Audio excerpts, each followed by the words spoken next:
Hello, my name is Connor, And I'm Jason. and you are listening to the Amazed and Perplexed podcast.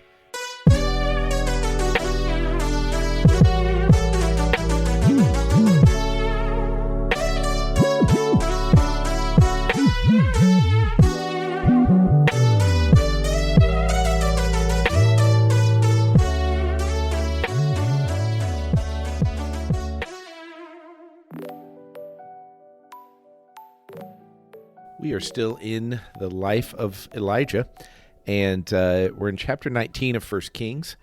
When we left Elijah, it was really interesting, and we're right in the middle of this interaction. Elijah had this great victory in 18, had his life threatened the first of 19, and so he takes off, and God's interaction with him has basically been to feed him and comfort him. Elijah has just completed a 40-day trip, and so as we enter into the middle part of verse 9, he says, "What are you doing here, Elijah?" And they have a conversation.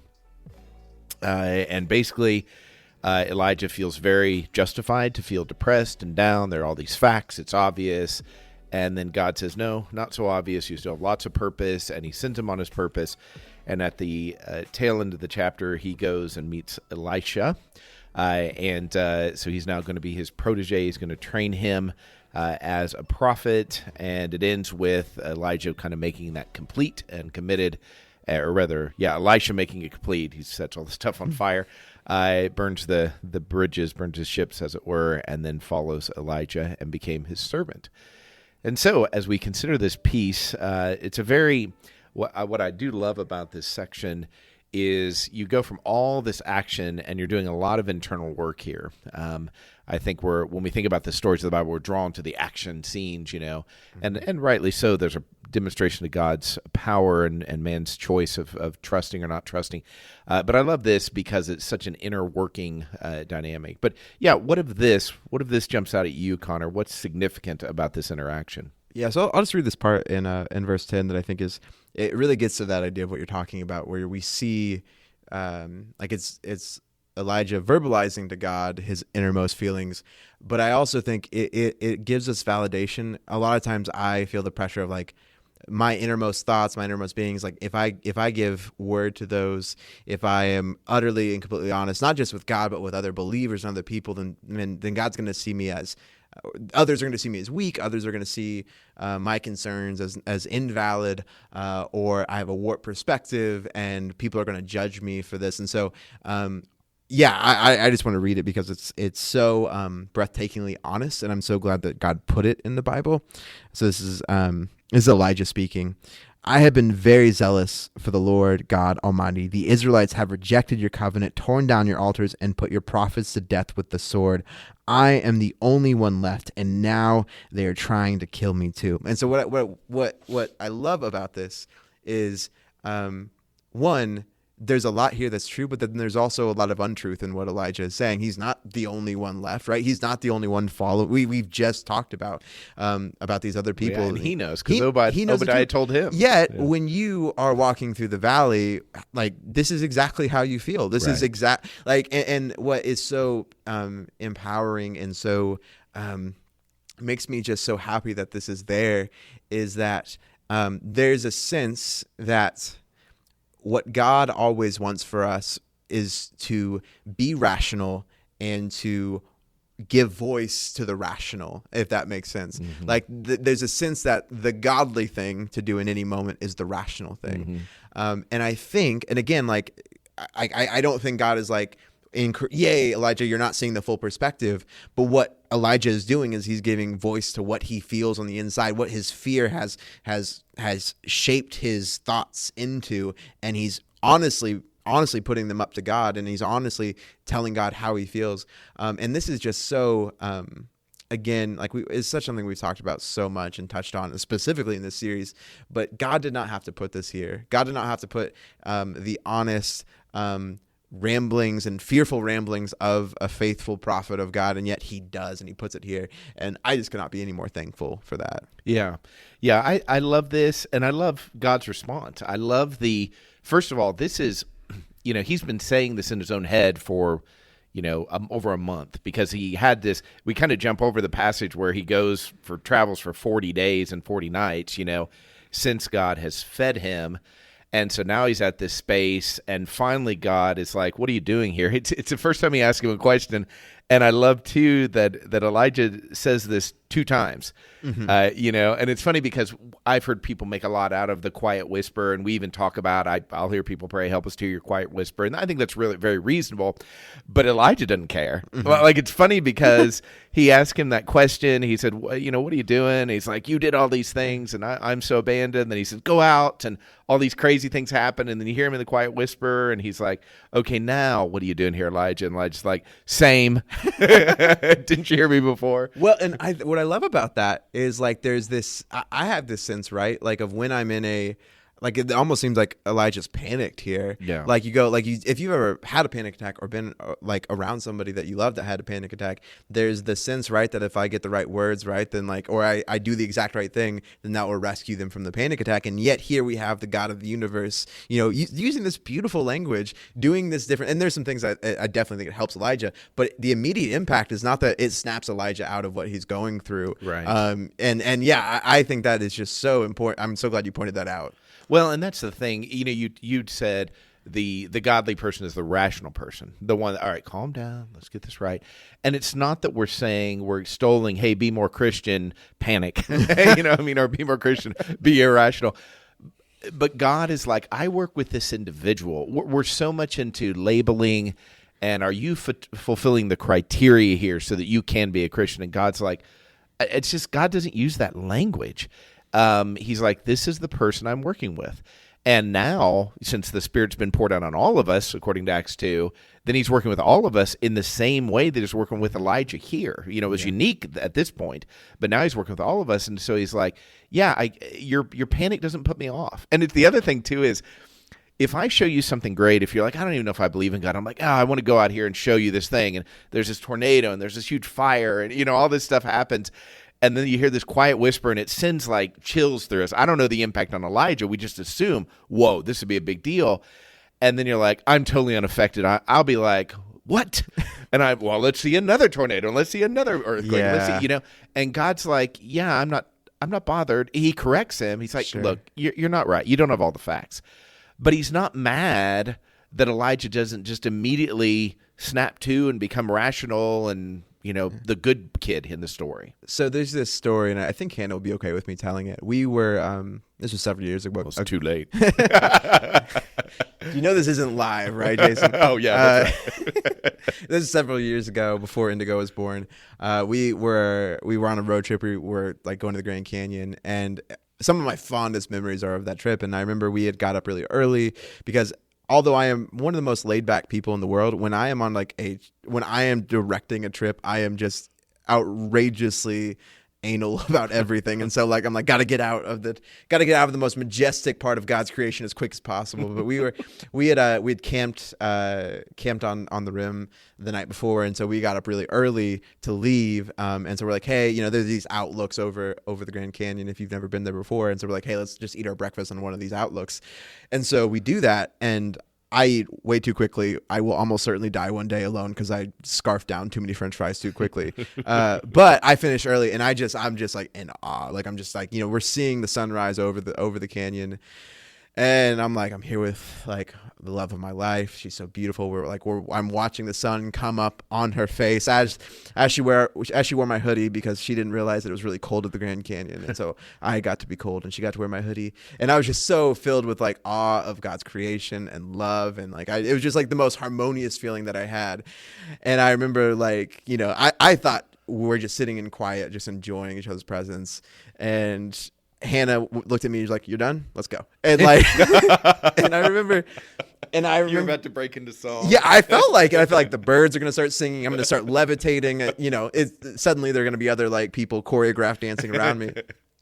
But I say all that to say, like, that feeling of like when you feel like, oh man, here it comes. And the part of that story is that Hannah was in the midst of like a pretty serious depressive episode, like not depressive season for her. And so while she did really love parts of our trip and loved seeing the Grand Canyon, her ability to sit in awe and, gush about it just wasn't there. And what I wanted to try to explain it. No, don't you see? Cause like the canyon's like really big, it's big. So isn't God good? But in reality, the thing that God does is he doesn't, like, he's not providing the spectacle for Elijah. He says, come and stand in my presence. And for my wife in that moment, what she needed to be was, I need to be in her presence. I need to be where she needed to be. And I love that distinction here for Elijah. It's not the wind. And again, it's like, there's no direct whatever. And there's no direct response from Elijah of like, oh yes, I've been solved by the whisper. I've been directly solved by like all these crazy weather events that you're bringing about, or your majesty.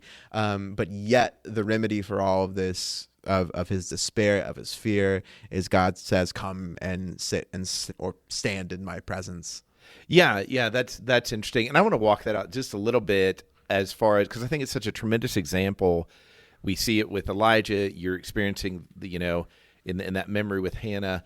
And I think this happens all the time, and we have to be just so careful not to ascribe some judgment to that. So I experience a worship time, a church service, and I am really blown away, and I'm really moved, and I look around, and this is the truth. When I am singing, I almost always close my eyes because I'm so distracted by the people that aren't participating or are sleeping or are, looking like they're bothered, and at the church I go to, most people really engage in our worship, and it's very communal in that sense, but I've had to close my eyes because I would have so much judgment about the person. Then you get up and you speak to that same group and it's hard to block out the person that clearly is on their phone, Sure. deep in, like they're not looking up the Bible. They're watching their bets on, Well, what I love about it is like there's two parties at play in that sort of circumstance. And I've been both of those people in church, where I was the one fully in it and judging the people who were not in it. Right. And I've also been the person so overwhelmed by like church hurt and church trauma that like I couldn't engage. Like and it sounds like such a dumb thing. And if you haven't been there before, I had to look at my phone because like it was too painful to want to engage in those moments. Right. Or I had to go to the back hallway and sit because it was too painful. And so I've been on both things. And I've also been the person sitting there being like, how can you be so into this? How can you be so and God here, what I love is that God's not you sitting in church being like, okay, let me take a break here real quick to address the fact that Elijah's on his phone. I love that so much. I do. And that's exactly it. If we are trying to gain more of the heart of God, one of the ways to watch is how quickly do I move to judgment? Can I allow the person to be very distracted here and still think, hey, God is this person's God too? And it's not that if I have an opportunity to influence, I won't. It's simply not to feel that that's a needed mission. God exerts power, which the thing about God exerting power, when I think of me exerting power, then I'm like, you need to appreciate this because it's not happening all the time. God could cause earthquake after earthquake after earthquake and not exhaust any of his power. So him exerting power isn't the same thing as if I was, but God does do this for a reason. And it seems to be totally ineffective at piercing Elijah. He literally has the exact same script, and then God immediately moves to action, which I think that's an interesting thing. I do have a question for you.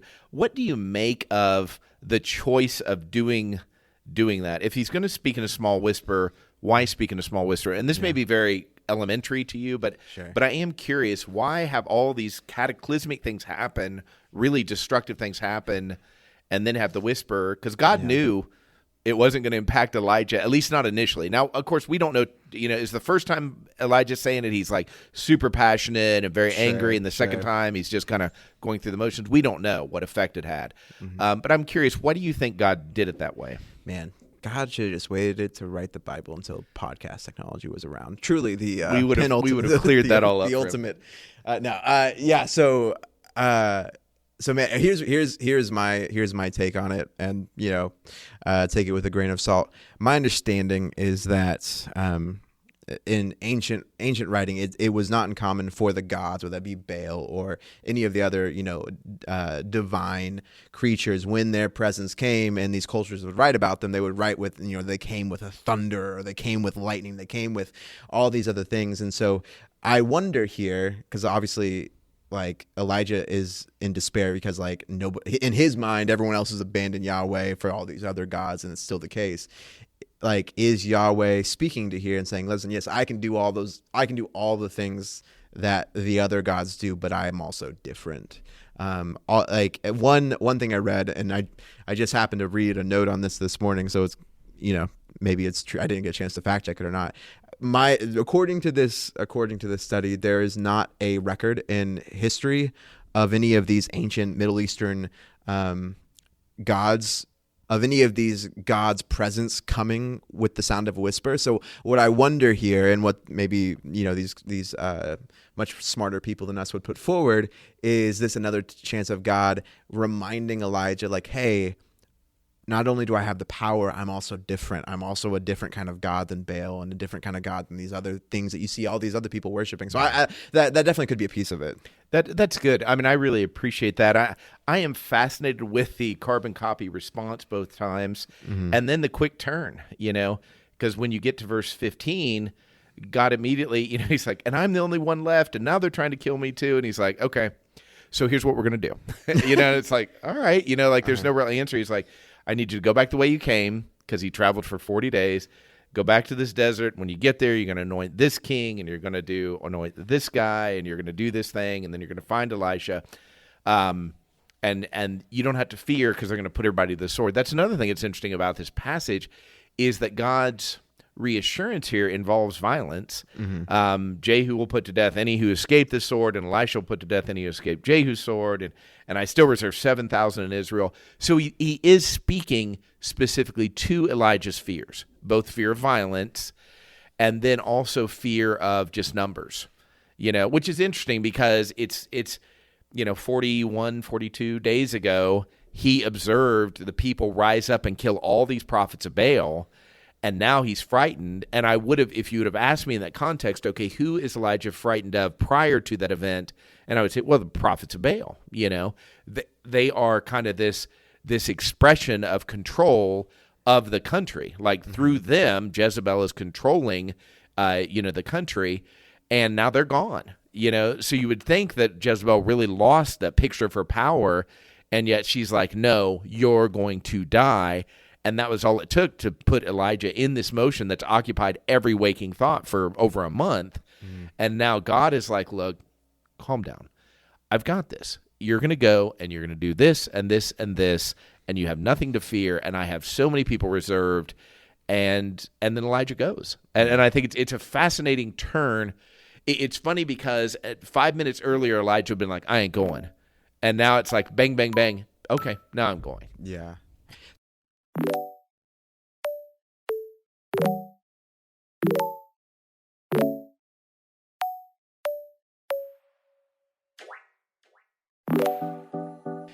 Yeah, so I think that brings about a really interesting thought. I do wonder.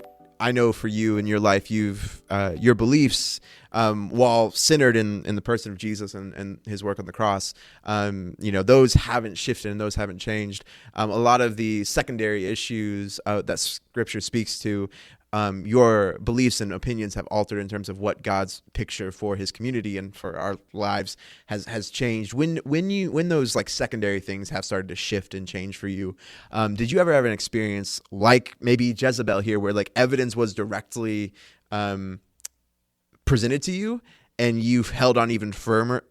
You held on even further and firmer to the previous version of what you believed, or even maybe went to the Elijah perspective of when you believed something and you knew it to be the case, but everybody else around you was refusing to see it, and then you just gave in to despair and threw your hands up in the air. Does that question kind of? Yeah, absolutely. And what's interesting is I love the question because I'd never frame it that way. I wouldn't have thought about it that way.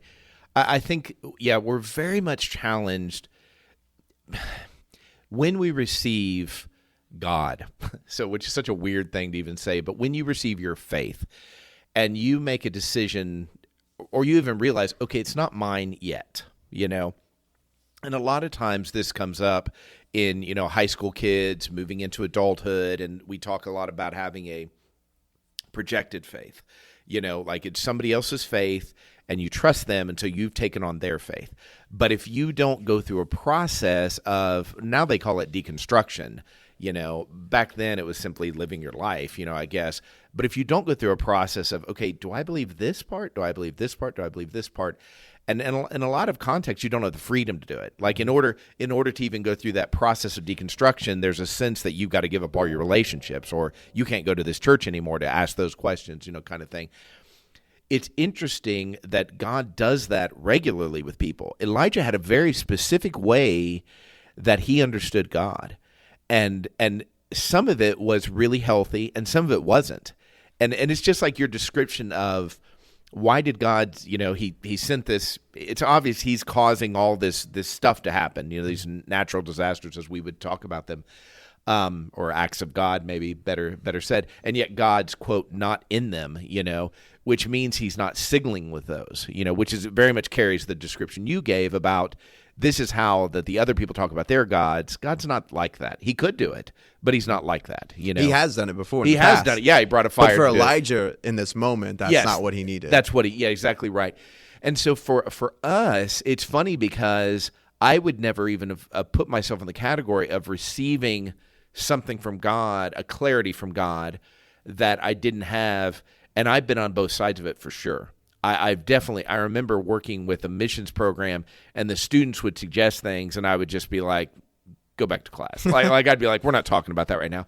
But then being convicted, hey, there's something here. I mean, they hold a very different perspective than I've been taught, and I think it's more in line with who God is. And then on the other side of it, where I'm like, look, we're studying this Bible, and this Bible does not say what we've been saying it says. It just doesn't say that. Somebody made that up and we agreed with it for a season, but now we're not. It is a tough spot, And so it's funny because on one hand, I really relate to his feeling of, God, this isn't right. You told me to do this, and now I'm stuck and I'm alone and I'm, got a death warrant, hanging over me. And so that dynamic of him then having to turn around and go back to the space and really believe God simply because God said, because the truth is he hadn't seen the thousands. He hadn't yet been there and run into Hazael and like, okay, now I'm going to anoint you, and Jehu. I assume he knew these people or had heard of them, but it's like God is now, and instead of saying, hey, Elijah, it's going to be okay, what you did is fine, he's like, nope, I'm on to the next challenge, which cuts both ways. On one hand, I'm so grateful for God's reassurance that he fed Elijah and let him walk this out and let him see all this, but he still really hasn't answered the heart of Elijah. In other words, I would think he'd be like, okay, job's done. Good work. Yeah. That's what I'd want. After I go through really hard things, I want him to say, job's done. And instead, it's like, look, I can do anything I want, but we're going to do it this way. Yeah. And still involve you in a way that doesn't really remove the threat. I mean, he does have some answers, sure. But it's still, how do I say this? It's not the complete absolution that I'm looking for, the resolution I want. That's the really hard challenge as we read this as like humans that aren't Elijah, is like, okay, that's not satisfying to me, but was that exactly what, Elijah did that answer his, heart's deepest desire, the way that God communicated, and the cultural understanding that Elijah has that we don't exactly have over this, are all the small, subtle signs and all the things that God is doing in this interaction. Are there so many, dozens of things that are speaking directly to Elijah, and the things that are going on in his heart. And what I love about the turn, real quick, right? You said he says he has his little spiel, then God whispers, and it says, you're crazy, all these cool things, and he has a spiel again. And we don't know, like you said, we don't know how exactly he's saying that. And then God's just like, okay, well, I have a task for you. Let's go do this. And what's funny about this is I've had panic attacks before, and people who have loved me been like, okay, hey, let's go. We gotta go to groceries. Let's go grocery shop. Right. Let's go do this. Yes. Or I've had a situation with other people I love. Okay, well, let's just go outside, let's get some stuff done. We have some tasks. Let's direct ourselves towards those tasks. And that's been an incredibly helpful tool when you get in a rut like that, especially in the moment. What I love, I don't know if I love it. It's crazy that God is like, okay, Elijah, this is pretty tough. Let's go anoint some kings, and obviously God says things sound good, but I love that. That's like, one, there's like a very much a lot of times when we are in those ruts, what we need is like, we do need that direct like somebody to tell us and point us in the direction of hey, move forward and try to accomplish this task or goal. So one, I love that that's like a very human thing and a very like just wise. Of course, it feels silly to say that God said something. Yeah, good work wise. there. Good job, God. It feels like a very duh thing, but also I think it's just important. I just think it's important to say how like if I've had a panic attack and someone was like, okay, Connor, let's take a deep breath, and I've got a crowd of like 5,000 people down the street at like the Maybe Center. You feel like giving a sermon there, you know, in an hour, you know, sound good? Yeah. So again, we don't know all that God is doing in Elijah's heart in this moment, but just the trust, like, yeah. Okay. So here's a beautiful thing that I just thought of, and maybe this is such a duh sort of thing. When I've had a panic attack, or when I felt utter despair, and like I felt like I can't connect to God, or any sort of thing, or I've seen it in other people. Nobody in those moments feels super confident in their abilities. Nobody in those moments feels like they are capable of carrying out important tasks. And I love that God here is, one, he addresses Elijah where Elijah's at, and two, he says, even in the midst of probably where Elijah feels the least capable he's felt in a long time, he goes, hey, I still trust you. And not only do I trust you with massive, important, big things. Yeah, I think it's actually, yeah, it's not a duh. It's really a brilliant observation of what God is doing, and if so, yeah, I do think it's fascinating that the only thing we see him do is go to Elisha, and his response is in verse 20. So Elijah says, hey, you know, he finds him and he's doing this, you know, work, he's plowing, and Elijah goes up to him, throws his cloak around him, which is a sign, you know, I'm taking you on as a, you know, mentee, you know, as that kind of thing. But then Elisha leaves his oxen and runs after Elijah, and he says, hey, let me kiss my parents goodbye, and then I'll come back to you. And he's like, yeah, just forget it. Go back. What have I done to you? You know? So Elisha does exactly what he said. He burns everything. Apparently he kisses his parents. He doesn't say he did that here. He gives the food to the people. Then he sets out and follows Elijah and becomes a servant. And then when we get to 20, it's a shift. Like it totally shifts away for Elijah for a time. But Elijah still is carrying it the way it reads to me, at least. Elijah's still carrying this. Yeah, and maybe it's just my sarcastic interpretation, but it's like, look, I don't want to do this anyways, so yeah, just forget it, you know. Playing maybe even a little hard to get. And I love Elisha's confidence of saying, all right, okay, yeah, I'm going back. He kills. I'm like, why not leave these for your parents? But no, he kills them, burns them, you know. Yeah. And, no, I love that point, and I think, like, they're either one, there's a very similar attitude of what you're talking about here, or there's just some sort of cultural thing that we can't pick apart, because the response from Elijah doesn't make sense if like it's not a. Again, like when we think about carrying out the will of God, if I told you, you know, I don't know what your plans are this afternoon, but maybe you're like going to go get coffee with somebody because that's something you usually do. And I said, God has specifically planned this for you, and there's going to be something momentous like that is going to occur here. Like, you're going to walk into that coffee shop with your like shoulders back, you know, like good posture. Yeah. You're going to like, you know, you're going to be thinking all your words have weight and significance. And what I love here is like that you don't get that picture of a man on the mission from God. It's just like a guy living his life, doing what God, like, there's just so much. It's similar to how I think it's similar, and maybe, yeah, you just get this picture of a man living his life, doing his best in the moment to follow what God has set up for him. Right. And I guess the thing I like about it is it's messy. You know, I think there's always this assumption if you're doing a work of God, it's going to be clean. It's going to be obvious. It's going to be clear. And I'm like, have you read the Bible? And this is just one of so many situations that God gave some clear instructions. I'm going to point out, we don't know, did Elijah go and anoint these two kings? Because it doesn't say he did right here, you know, and maybe we'll get to that later. But it's just messy. Like, the whole thing is messy. And I think we assume if God's really working on my life, it'll be clear and it'll be obvious, and there'll be fruit, and it'll be like I do A and B will happen immediately. And it's like, that's never how that worked.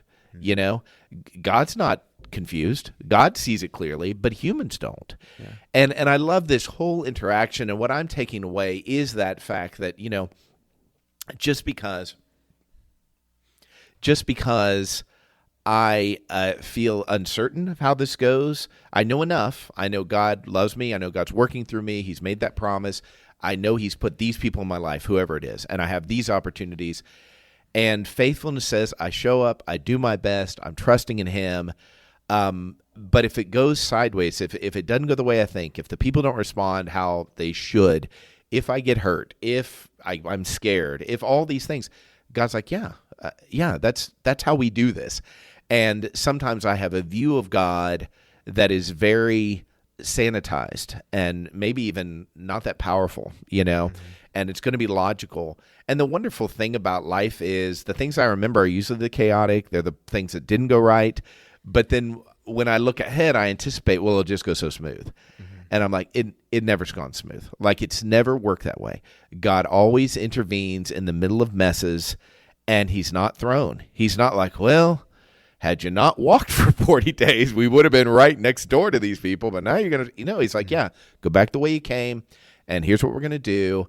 And He's not wringing His hands. He's not like, oh, you really blew it, but okay, we'll try to make the best of it. He's like, here's what we're going to do. And I think He's still doing it. And I think that's really important for me to remember today. Yeah, man, that's fantastic. It's one of those things as people who are like Christians who claim Jesus, like you see Jesus living that out too. He's like, He comes into messy situation after messy situation with messed up people all the time, over and over again. And that affects, like, nothing really comes out clean when in the story of Jesus. And yet there's this, I don't know where the belief comes from, but yet it does underlie so many of my presuppositions for what I think God is up to in the world. And yet we read through the Old Testament, and we read through the life of Jesus, and that just is never how God works. I mean, never is maybe too strong, but the vast majority of the time, God does not work in the way that I presuppose that He is going to. And the reality is, in the deepest desires of my heart, I actually don't want Him to do that, because if God is predictable, if God is a pattern, is a formulation, is a equation, then He ceases to be the incredible mystery, incredible. If God is a massive equation that puts out an input, then forget it. I always doing good. I mean, no. right there, and then the problem is when I get poetic. That's the problem. Is when I because I have that phrase. I can't remember who said it, but why use the second best word when you can use the first, use the best word.